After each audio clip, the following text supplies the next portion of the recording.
Well, we had yet another tragic school shooting. And so I want to start the program where we have started too often. Our hearts break for the victims and their families and the entire community affected by this senseless act of violence. I'm a parent.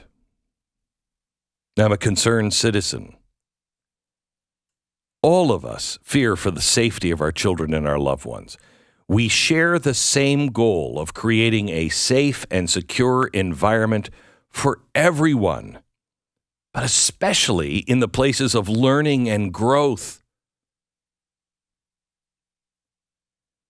It is natural for all of us to feel anger and fear during these times. And it may seem unnatural to rise above it, but we must. Because it's essential to remember that we have to come together as a society. We must come together and address the root causes of violence. And it's not the gun,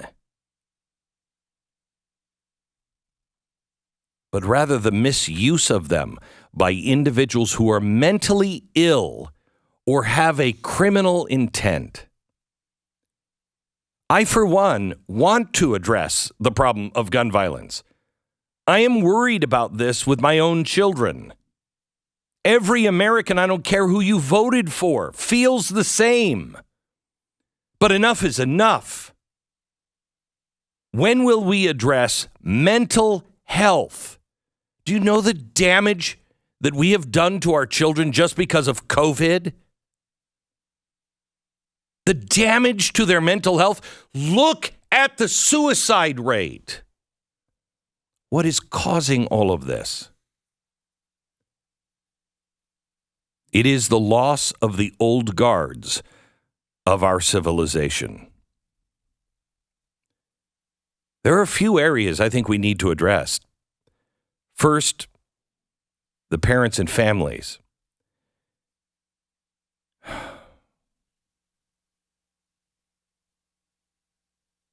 I'm sorry. We love you. Our society is sick. It is sick and unrecognizable to most of us. Your loved ones have paid the ultimate price for that illness. And I say I'm sorry because I'm part of the society that has an unwillingness to see the truth, apparently.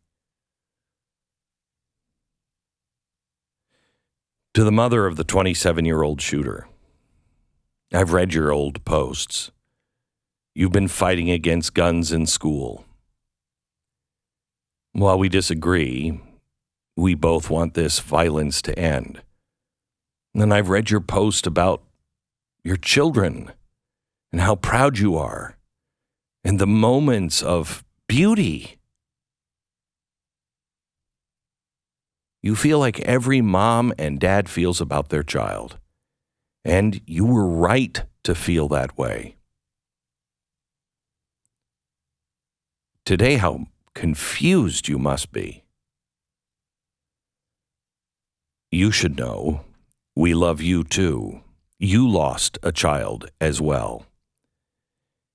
You lost a child to the same society that has an unwillingness to see the truth. But you should also know you're part of our community, and we mourn with you as well.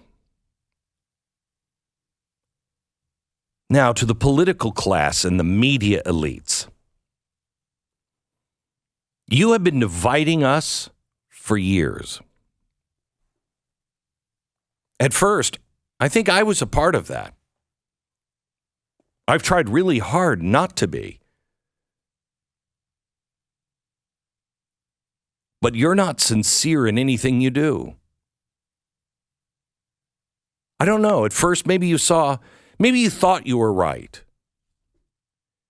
And then every time society proved you wrong, You just dug your heels in. Now I don't know. Now is it just a win over your opponent? Is it just crush the other side? Is it because you believe that everyone who doesn't vote your way is evil? Or is it that you just no longer care? I'm one American among, I think, many that no longer believe in you. I can understand why thinking people vote differently than me. I can. And those people aren't the problem. The problem begins with the people that only care about money or power, or so arrogant that they think they know better than the rest of us, and they make themselves or their system into a false god. The arrogance. You go after the disaffected, the weak, and the hopeless, and you prey on these things, promising to be their savior, if they will only help you gain power over those who you call their enemies. You have lied. You have lied through half-truths. You've lied through omission. You've lied through fabrications. You've distorted the truth to where it's no longer recognizable. You call men women and women men. In your world, our children are legally children until 25 for insurance purposes, yet adult enough to alter their own bodies at 8. You have called evil good and good evil. We do not have a gun problem in America. Per capita, there were more guns 100 years ago than there are right now. They didn't have these problems. Is it the gun or is it the people?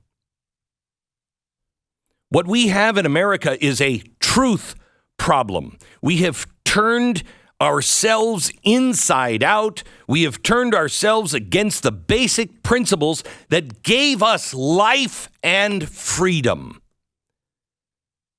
Oh, in the promise of a fuller life, our women have no more children and our men have lost all meaning, reason, and faith.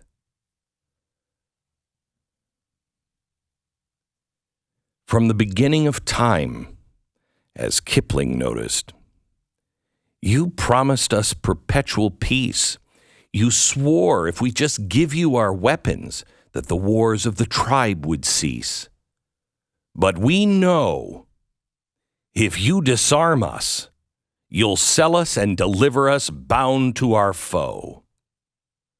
You know, just yesterday, the Wall Street Journal released a poll that showed what American principles we value most. Children, God, family. They were last in the list. Money was in the top 3. Money? Since when has money become a principle?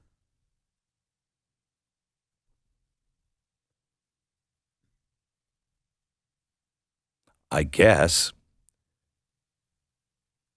since money is the god that so many worship. Money over principles every time a corrupt bank is bailed out. Money over principles any time we make those who never want to pay their school tuition. Every time we make somebody pay for that tuition that didn't go to school, I guess it's money over principles. What kind of God do we worship that make children flawed? And the gods in the surgical gowns can mutilate and sterilize them to make them just the way they were intended.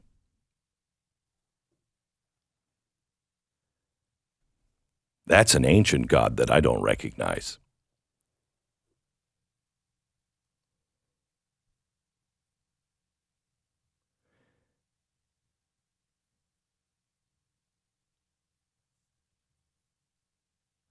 We all know the words that were written in the summer of 1776. We hold these truths. But other words were written later that year, when things weren't so sunny. It was December 21st. These are the times that try men's souls.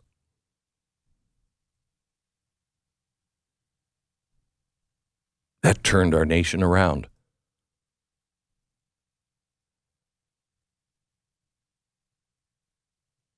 These are the times that try men's souls, and the modern-day patriots, the lovers of truth and justice. Justice for all men, all women.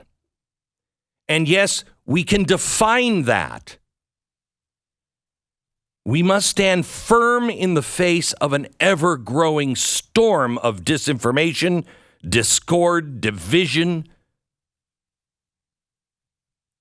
The weak-hearted are not going to be able to weather this storm, but those with the courage to fight for what is true will emerge victorious. We live in a time when our faith in institutions, our faith in everything we know, where our very democracy, our republic, is under siege.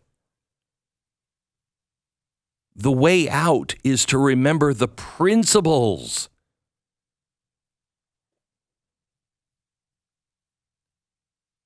We are drowning in a sea of lies. Cling to the life raft. Cling to the enduring belief in life and liberty, truth and justice.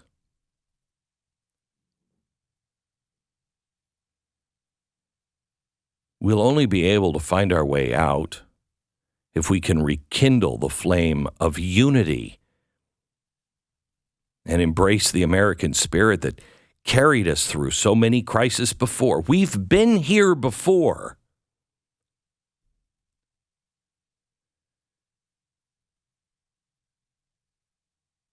But this time, our American crisis, we have to constantly remind ourselves that it's not an external enemy that we conquer, but the internal divisions that are threatening to tear us apart, and those divisions that are created by monsters of men who are not just tearing us apart individual from individual, but tearing us and our children apart from the inside out.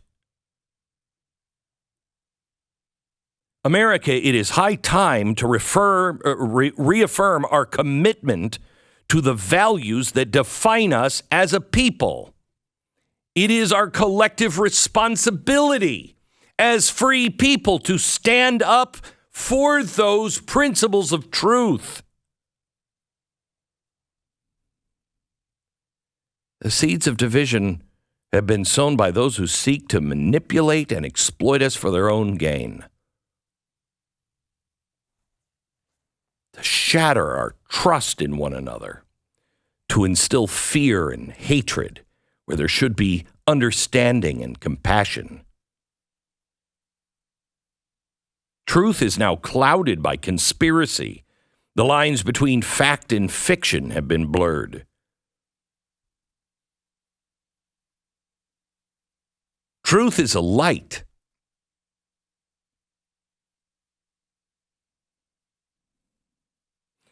Everything we face is not insurmountable. But now is the time to return to truth and decency and justice for all.